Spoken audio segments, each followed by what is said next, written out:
Halo manhwa lovers, kali ini Mimin akan melanjutkan alur cerita dari manhwa yang berjudul Kembalinya Master Muda Jenius Arsyives Agung Surgawi yang tak tertandingi. Baik, langsung saja kita mulai ceritanya.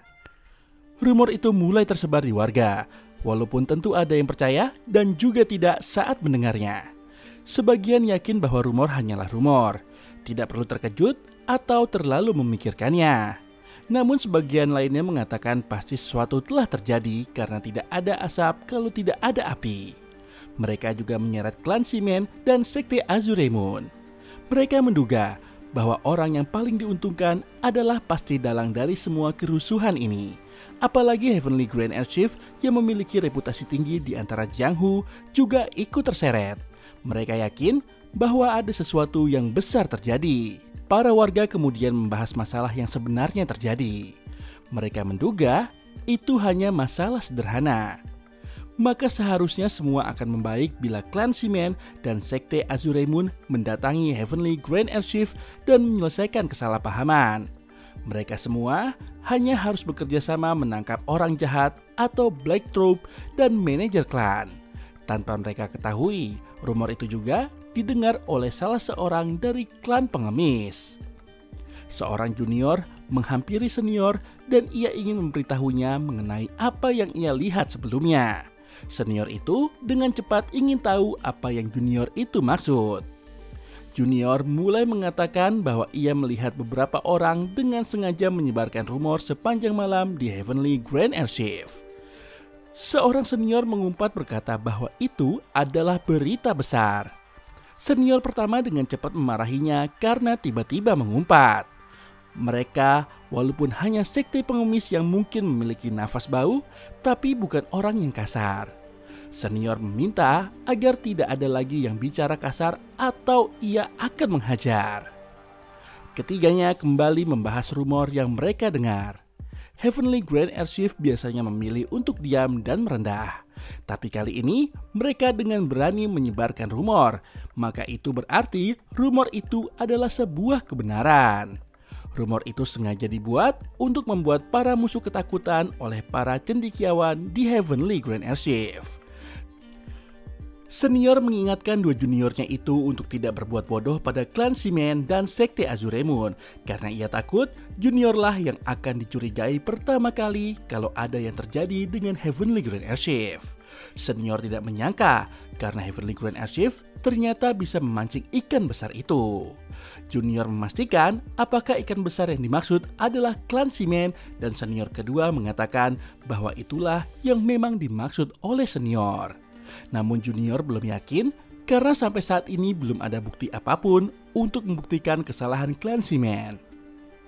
Senior yakin bahwa Heavenly Grand Archive bisa menanganinya karena mereka klan yang jenius. Ditambah lagi, tuan muda pertama Heavenly Grand Archive diketahui sudah berubah menjadi orang yang baru.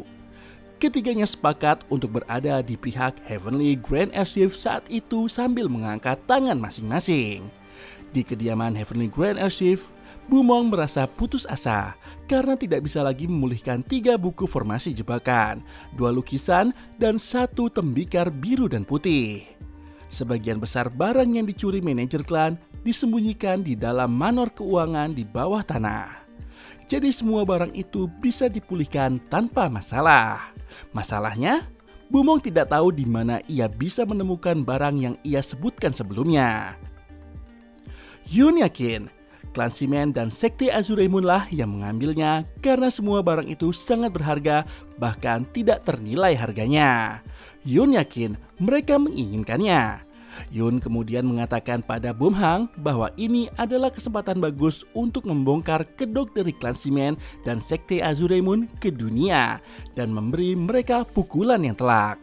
Bumong ikut membenarkan. Baginya, baik klan Shimen dan sekte Azure Moon selama ini terlihat baik, tapi sebenarnya busuk. Mereka tentu tidak bisa dibiarkan dan perlu dihukum. Bumhang ingin mendengar pendapat dua adiknya itu mengenai apa yang bisa mereka lakukan untuk menghancurkan klan Shimen dan sekte Azure Moon. Dan seketika keduanya terdiam. Di dalam benaknya, Bumhang meratapi dua adiknya yang terlihat percaya diri itu. Seolah-olah mereka bisa melakukan sesuatu. Padahal saat ini mereka masih belum punya harapan. Bukan hanya pemimpin kedua grup itu, tapi grup itu memiliki banyak ahli bela diri yang kuat dan sulit ditandingi. Yun tiba-tiba menggebrak lututnya sendiri cukup keras. Bumong mengira kakaknya itu mendapat ide yang bagus. Tidak! Hanya saja lututku terasa gatal. Ucapan itu tentu saja membuat saudaranya kesal. Bagaimana di saat seperti itu ia justru berani membuat lelucon bahkan di depan Bom Hang. Yun mengatakan bahwa ia tidak sedang membuat lelucon. Ia memang sedang gatal. Yun balik bertanya apa Bumong memiliki ide bagus itu. Bumong tiba-tiba mengatakan bahwa ia memiliki ide yang bagus. Semua orang menunggu ide apa yang akan disampaikan Bumong. Melaporkannya pada aliansi Murim. Bukannya aliansi Murim bisa menyelesaikan masalah seperti itu? Tanya Bumong. Tapi orang terkuat di dunia atau si gemuk ketua aliansi itu sudah mati, kata Yun. Lalu kenapa kalau mereka sudah tidak punya ketua aliansi yang gemuk itu? Ada banyak ahli bela diri di aliansi Murim yang bisa membantu. Bumong masih bersikeras. Yun ragu bahwa melaporkan klan Simen dan sekte Azuremoon akan berhasil. Dua grup itu memiliki lebih banyak pengaruh dibandingkan Heavenly Grand Archive. Bumong bersikeras bahwa mereka tidak akan pernah mengetahui hasilnya kalau tidak mencoba. Bumong ingin mendengar pendapat Bom Hang. Bom Hang sedang menutup matanya untuk menahan amarah. Bumong ingin tahu apa yang terjadi pada Bom Hang. Pria itu menggebrak mejanya lalu berkata, "Si bodoh yang menyedihkan, alih-alih menyelesaikannya sendiri. Kau hanya berpikir untuk mendapatkan bantuan dari orang lain. Inilah alasan kenapa kalian selalu berada di bawah rantai makanan." Bom Hang mencoba menenangkan diri. Ia berkata akan menangani masalah itu sendiri. Ia hanya meminta bantuan dua adiknya itu untuk memberitahu semua yang mereka tahu tentang klan Simen dan sekte Azuremoon. Namun belum sempat bicara, keributan terdengar. Songhua masuk ke dalam ruangan dengan terburu-buru. Ia mengabarkan bahwa sekte Azuremoon datang dengan perwakilan ketua sekte Ban Guang dan putrinya yang bernama Ban Gyoin. Mereka berdua telah tiba di hutan. Sang putri menoleh ke kanan dan kiri lalu bertanya apakah mereka berada di tempat yang benar karena tidak ada apa-apa di sekitar mereka. Ayah mengatakan bahwa mereka benar ada di jalan masuk menuju Heavenly Grand Archive, tapi mereka memang menyebarkan formasi jebakan ilusi. Sang ayah menunjuk pohon, tebing, dan bahkan awan di langit adalah ilusi. Ban Guang menendang sebuah kerikil yang kemudian terjun ke dalam jurang. Ban Gyoin masih tidak percaya bahwa apa yang ia lihat adalah ilusi. Tak lama kemudian, terdengar suara yang mempersilahkan Ban Guang dan Ban Gyoin untuk masuk dan saat itulah ilusi itu menghilang dan keduanya sudah berada di kediaman. Ban Guang mengajak putrinya untuk masuk. Di dalam, mereka disambut oleh Bom Chom dan Bom Hang. Ban Guang tentu saja tertawa senang karena ia disambut langsung oleh dua pria itu. Sebelumnya ia selalu penasaran dengan Heavenly Grand Archive dan sekarang dia bisa datang berkunjung ke tempat misterius dan indah seperti itu. Bom Chom dan Bom Hang yang mendengar tawa Ban Guang sungguh merasa risih. Namun, Ban Guang yang tak menyadarinya bertanya kenapa dua pria itu justru diam. Di dalam benaknya, Hugong kesal dengan tawa aneh Ban Guang. Baginya, hanya orang gila yang tertawa seperti itu. Seolah dia sengaja membuat pikiran Hugong berantakan dengan tawa yang aneh itu. Akhirnya, Bom Hang bertanya apakah Ban Guang sedang kurang enak badan. Dan ia juga mengungkapkan bahwa ia tidak mengerti kenapa Ban Guang tertawa seperti itu.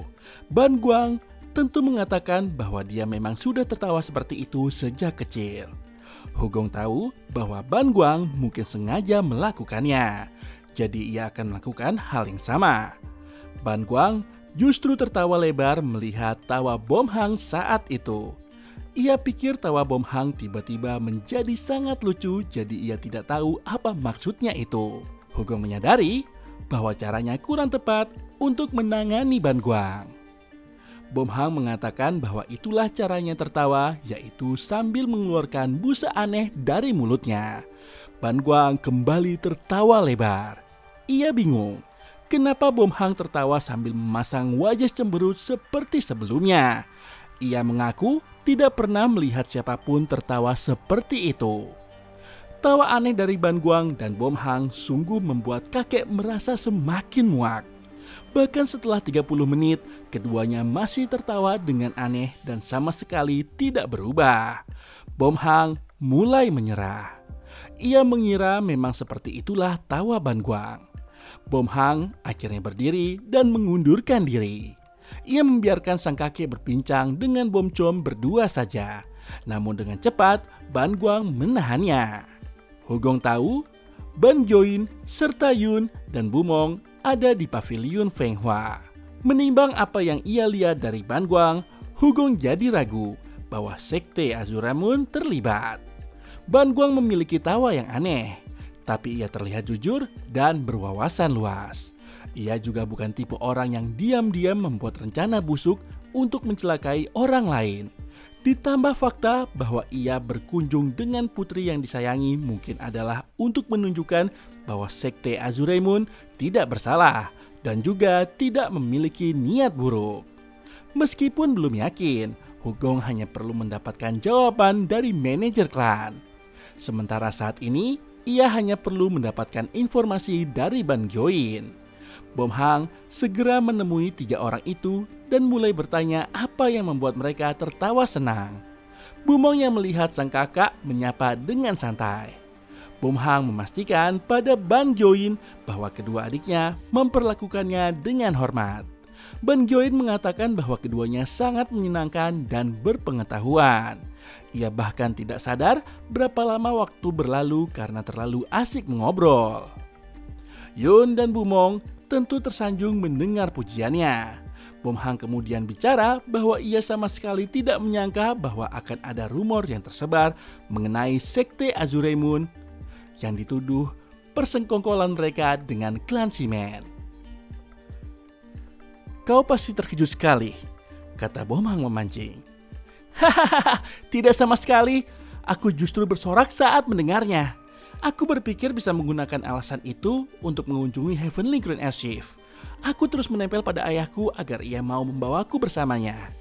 Bom Hang bersyukur bahwa mereka akhirnya bisa bertemu karena rumor itu. Di dalam benaknya, Hugong senang karena gadis itu tidak tertawa seperti ayahnya. Yun kemudian menyela mengatakan bahwa Ban Join memiliki pengetahuan yang luas. Gadis itu bahkan bicara mengenai teknik pergeseran titik tekanan yang sangat menarik dan mereka benar-benar berkonsentrasi pada apa yang Ban Join katakan. Bom Hang mengatakan bahwa ia juga senang membicarakan topik yang sama. Ban Join tersipu malu karena pria-pria itu memujinya.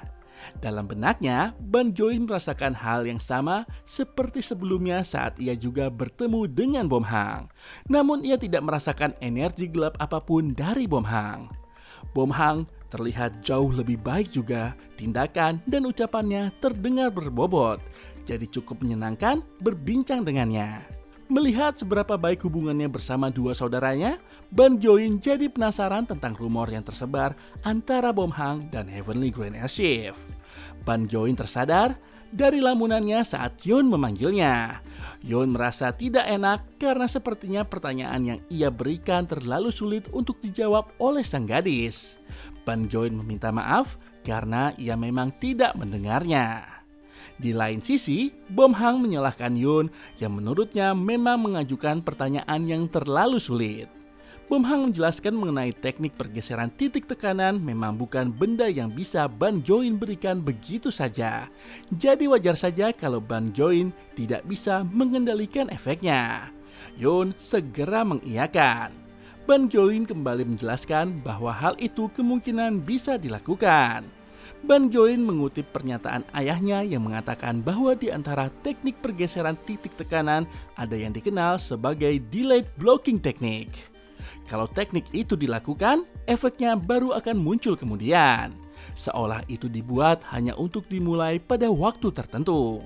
Yun segera menggoda Bom Hang yang sebelumnya mengatakan tidak bisa. Namun Ban Join justru mengatakan sebaliknya. Ban Join mengingatkan bahwa itu semua masih sebatas legenda, jadi belum ada yang tahu mengenai delayed blocking technique. Bumong mengatakan bahwa istilah itu diketahui karena pasti ada yang pernah menggunakan sebelumnya. Yun segera mengatakan bahwa itulah yang pasti sedang dipikirkan Bom Hang.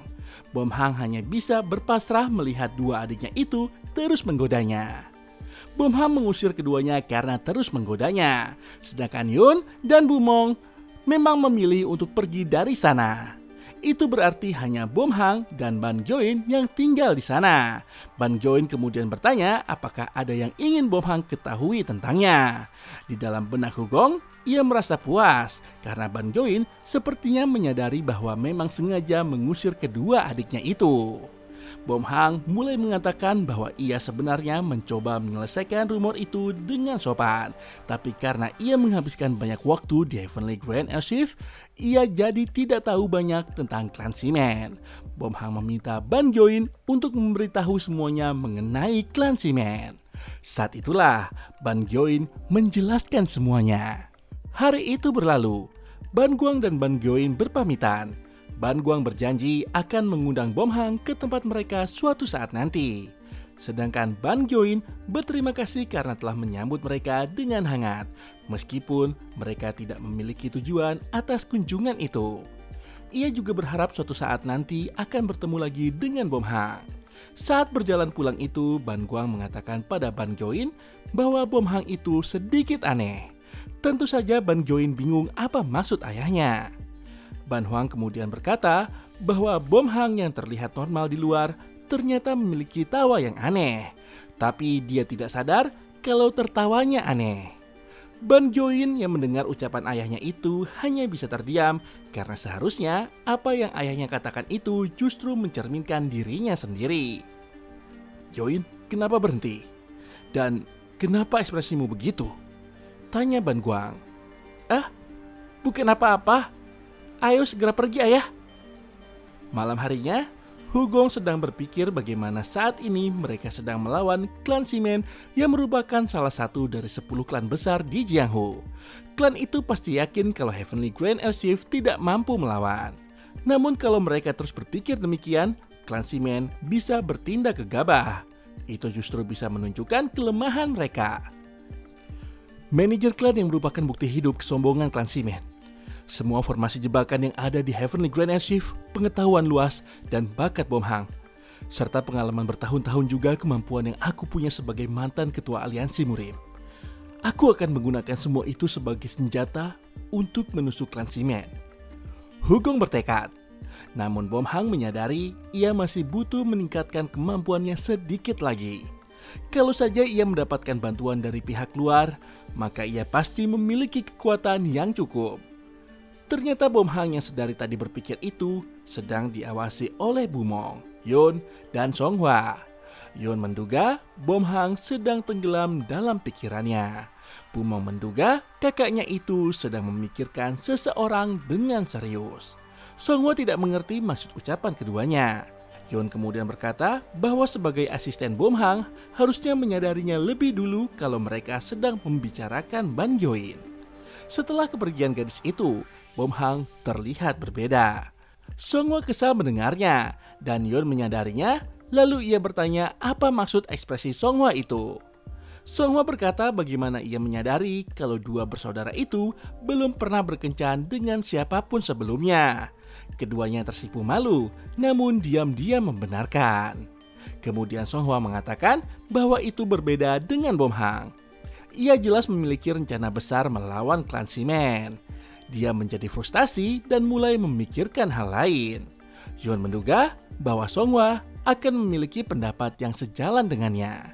Namun ternyata menurut Song Hwa, yang tuan mudanya pikirkan itu hanyalah makanan.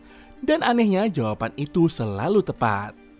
Tidak lama kemudian, Bom Hang datang dan mengatakan bahwa Song Hwa memberinya ide di saat yang tepat.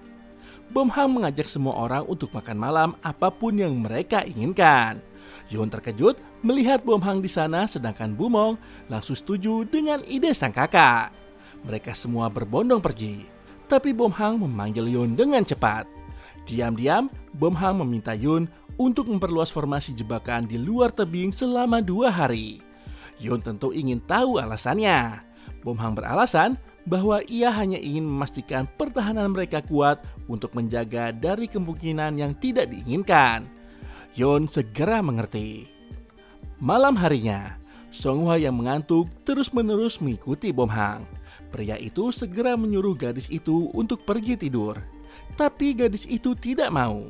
Sedangkan Bom Hang pergi menemui manajer klan. Bom Hang meminta para penjaga untuk melepaskan ikatan manajer klan. Kemudian ia mulai bertanya apakah ia sedang bersama orang lain dari klan Shimen dan sekte Azure Moon saat sedang merencanakan semua kejahatan. Manajer klan segera mengelak. Ia mengaku hanya mendengar pesan yang diteruskan dari tuan muda pertama klan Shimen yang mengatakan bahwa sekte Azure Moon akan ikut berpartisipasi dalam rencana itu dan manajer klan harus menghancurkan Heavenly Grand Archive dari dalam. Bom Hang tentu saja penasaran dengan keterlibatan sosok tuan muda pertama klan Shimen itu. Manajer klan segera mengiyakan. Ia tidak akan berani melangkah sejauh itu kalau bukan dia yang bicara. Bom Hang paham dan ia memilih pergi dari sana. Aku hanya ingin bertanya tentang hal itu. Tidak ada yang akan terjadi, ucap Bom Hang penuh arti. Pagi hari sekali, Yun dan Bumong sudah berada di kamar Bom Hang. Yun bertanya, apa alasan sang kakak memanggilnya? Bom Hang rupanya memanggil mereka berdua karena butuh bantuan keduanya untuk menjadi pembawa pesan. Yun tentu ingin tahu apa maksudnya. Bom Hang menyatakan bahwa ia akan melakukan saran dari Shaman dan akan menggunakan pembawa pesan. Keduanya terkejut karena Bom Hang meminta bantuan Shaman. Yun yakin itu adalah pertanda bagus dan sekaligus ingin tahu saran apa yang ia terima. Sedangkan Bumong yakin kakaknya itu mendapatkan saran yang akan membantu Heavenly Grand Archive di masa depan. Shaman memberitahuku untuk lari! Dia meneriakkan satu kata itu dan pergi. Yun tentu saja bingung dari siapa mereka harus lari. Bom Hang mengatakan bahwa tentu saja dari klan Shimen. Walaupun saran itu terdengar payah karena menginginkan mereka melarikan diri dari orang-orang yang menginginkan keruntuhan Heavenly Grand Archive. Tapi untuk saat ini akan lebih bijak untuk mengikuti saran itu. Mereka sudah menangkap manajer klan dan juga sudah melakukan semua yang mereka bisa dengan seluruh kekuatan. Namun untuk saat ini sulit untuk membuktikan bahwa klan Shimen bersalah. Ditambah lagi, kalau terus menyebabkan konflik dengan klan Shimen, bisa-bisa mereka harus menghadapi pertumpahan darah. Itulah alasan Bom Hang membutuhkan pembawa pesan yang bisa pergi ke klan Shimen sebagai tawaran perdamaian agar semuanya berakhir. Tentu saja, Yun dan Bumong marah besar dan tidak ingin melakukannya. Mereka bahkan merobek surat yang seharusnya diserahkan pada klan Shimen. Yun kesal karena Bom Hang berniat mengirimkan surat tawaran damai. Sedangkan Bumong mengatakan bagaimana ia sangat menderita selama ini dan mereka tidak akan kembali baik-baik saja kalau memilih untuk mengalah. Klan Shimen lah yang selama ini berusaha menghancurkan keluarga mereka. Mereka sudah lama menderita sebagai bagian dari Heavenly Grand Archive dan kini justru memilih tunduk pada klan Shimen. Yun bahkan menunjukkan keberaniannya yang tidak takut mati. Apa hidup dengan damai bukan sebuah pilihan? Tanya Bom Hang dengan santai.